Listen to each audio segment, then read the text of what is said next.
بسم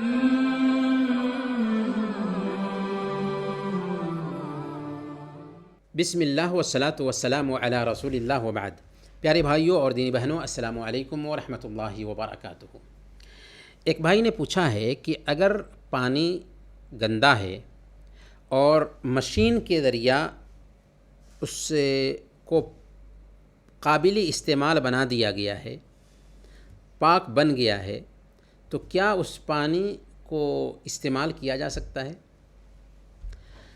دیکھیں، اگر ناپاک پانی کو پاک کر کے قابل استعمال بنا دیا گیا ہے، مثال کے طور پر پانی کی صفائی کے لیے جو جدید آلات ہیں ان آلات کا استعمال کیا گیا اور پانی بالکل صاف ہو گیا ہے، تو ایسی حالت میں اس پانی کا استعمال کرنا جائز ہوگا، کیونکہ اگر کوئی حکم کسی علت کی وجہ سے ثابت ہو تو اس علت کے ختم ہونے سے حکم بھی جاتا رہتا ہے۔ تو پانی ناپاک ہوا نجس کی وجہ سے، جب نجاست اس سے دور ہو گئی تو پانی کی نجاست کا حکم بھی جاتا رہا۔ نجاست پائی جا رہی تھی، اس لیے حکم پایا گیا، نجاست جاتی رہی، اس لیے حکم بھی جاتا رہا۔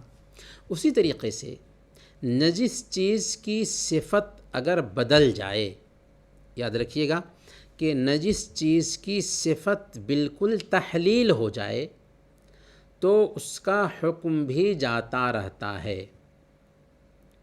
اس ناحیہ سے پانی نجس تھا، لیکن آلات کے ذریعہ، مشین کے ذریعہ اس کی صفائی ہوئی، یہاں تک کہ پانی بالکل صاف ہو گیا، تو اب وہ پانی استعمال کے قابل ٹھہرتا ہے۔ البتہ اس حوالے سے شیخ بکر ابو زید رحمہ اللہ نے کہا ہے کہ اگرچہ پانی کی نجاست جاتی رہی لیکن استقدار کی کیفیت بہرحال اس میں باقی رہتی ہے، لہذا وہ پانی قابل استعمال نہیں ہے، وہ پانی پاک نہیں ہوا۔ بہرکیف اس حوالے سے اکثر علماء کا یہی کہنا ہے کہ اگر پانی کی صفائی ہو چکی ہے تو اس پانی کو استعمال کرنے کی گنجائش ہے۔ وصلی اللہ علی نبینا محمد وعلی آلہ وصحبہ اجمعین۔